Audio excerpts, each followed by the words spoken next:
Hi everyone, this is Nilanko Malik.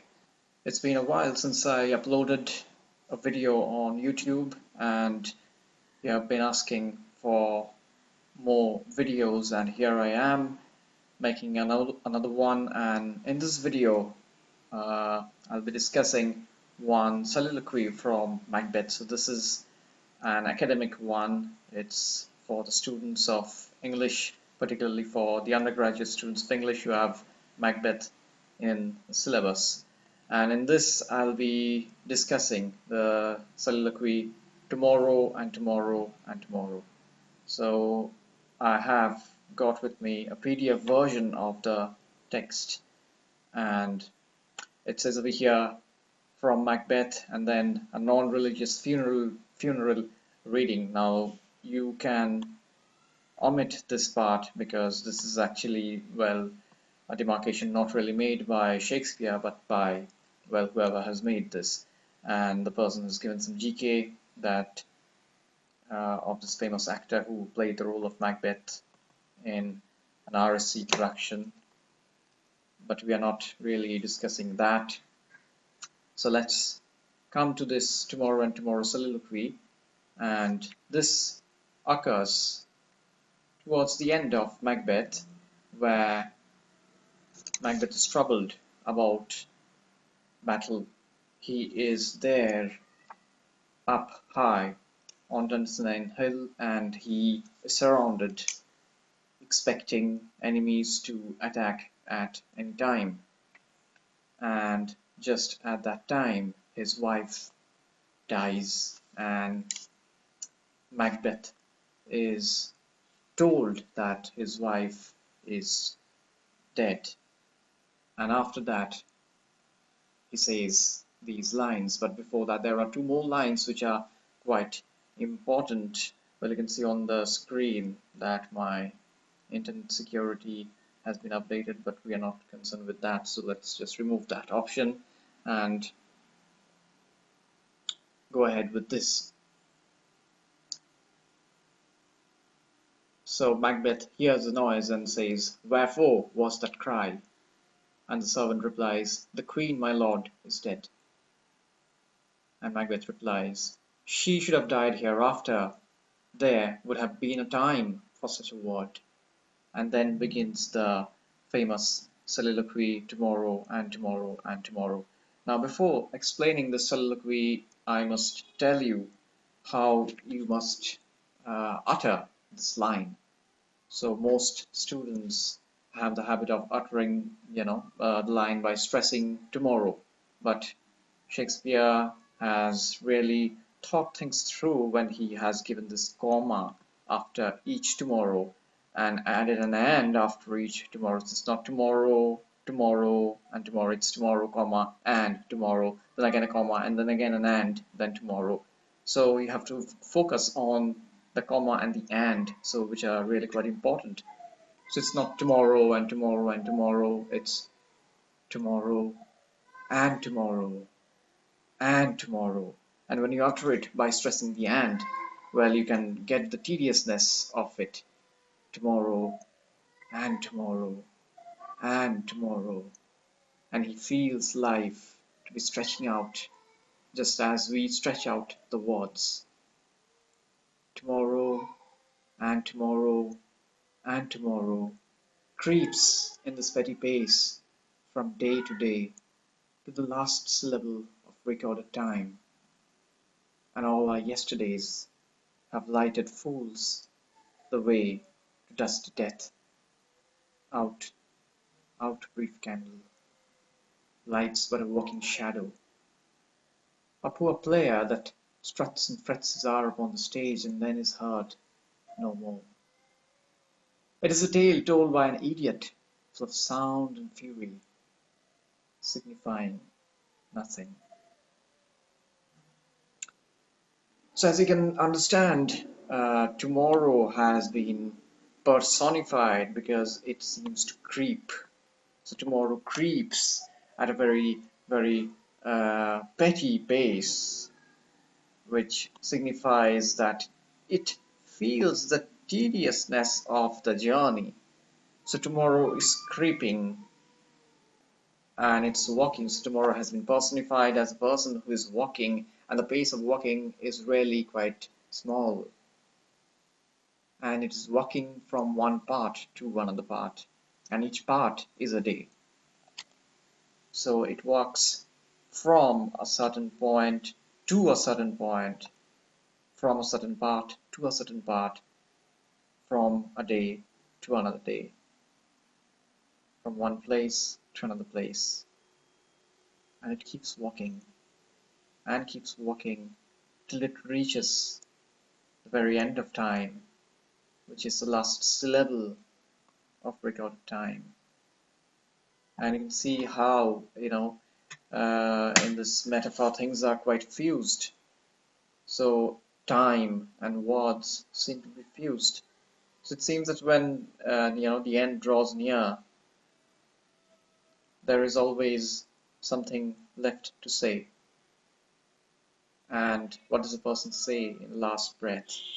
That is what must be felt when you read the third line to the last syllable of recorded time. And there is a sense of predestined idea that everything is pre-recorded. I mean, everything is recorded beforehand. So a person just plays out the part till the end. It's like a script which is handed to us, and we play the parts to the last syllable. We utter the words to the last syllable. We spent our time on the stage. So the time over here is basically referring to the stage time, and the syllables are the words which a person has to utter. So basically, life is like, life is the acting, and we are the actors, and that is what Shakespeare shall come to in a while. And all our yesterdays have lighted fools the way to dusty death.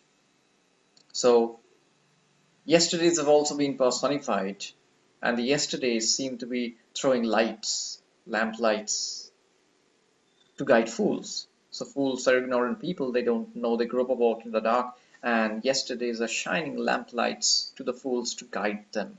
But what knowledge do the yesterdays reveal? So yesterdays basically signify the past. So the past, as we all say that we need to take lessons from the past teaches us so many things. So what does Shakespeare say the past teaches us? It teaches that everything will come to dust.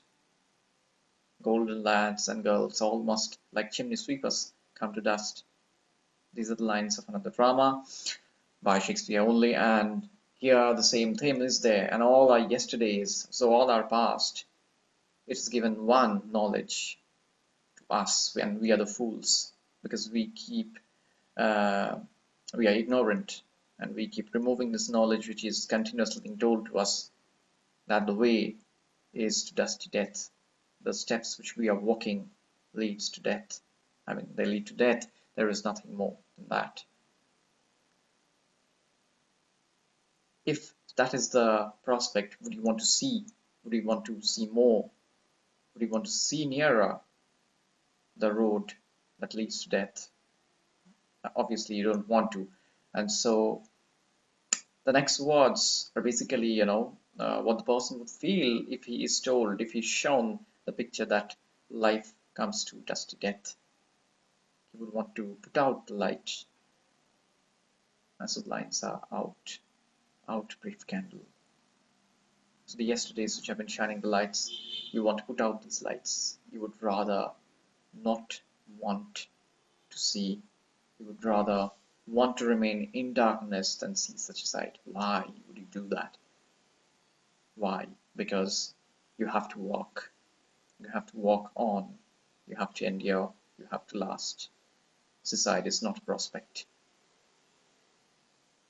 At least not for Macbeth.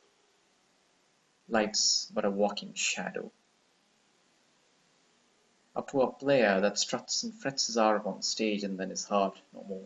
And then we get this theme. Life's but a walking shadow. Why shadow? Because we just get the outline of life. We don't know the details of life. Imagine looking at a shadow and we don't get the details. We can't see the features of the face. We just see the outline. So we just know the outline of life. We don't really know the details of it. So it's a walking shadow. It's a shadow, just the bare outline, nothing more. And then we are compared with the poor players, the poor actors. Players over here means actors, a poor player that struts, somebody who is speaking with a lot of stumbling, and frets, so who is a lot nervous, who is worried a lot. His hour, his time upon the stage, and then is heard no more. Why is he heard no more? Because nobody calls for him. Nobody calls for this poor player who has been giving such a bad performance by strutting and fretting. It is a tale told by an idiot. Now, who is telling this tale? Obviously, Macbeth is venging his accusation against the creator.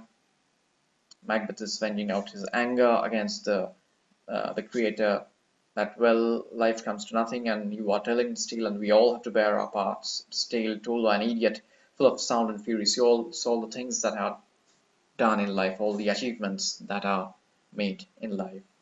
Full of sound and fury signifies basically nothing, because it all comes to an end. Life itself comes to an end. So what you do with all your knowledge, with everything, you come to nothing. And that is the what is meant by signifying nothing. And herein lies the brave soul that you have to go on, even though you realize this. So even though you realize this, you have to continue.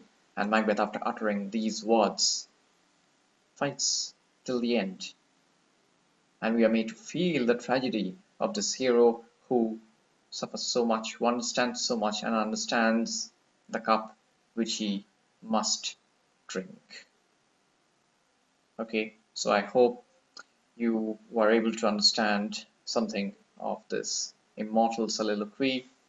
Thank you a lot for watching the video, and in case you are interested to know more, you can definitely get my edition of Macbeth, and you can get it online, you can buy it, and you can get a lot of meanings in it. So thank you a lot.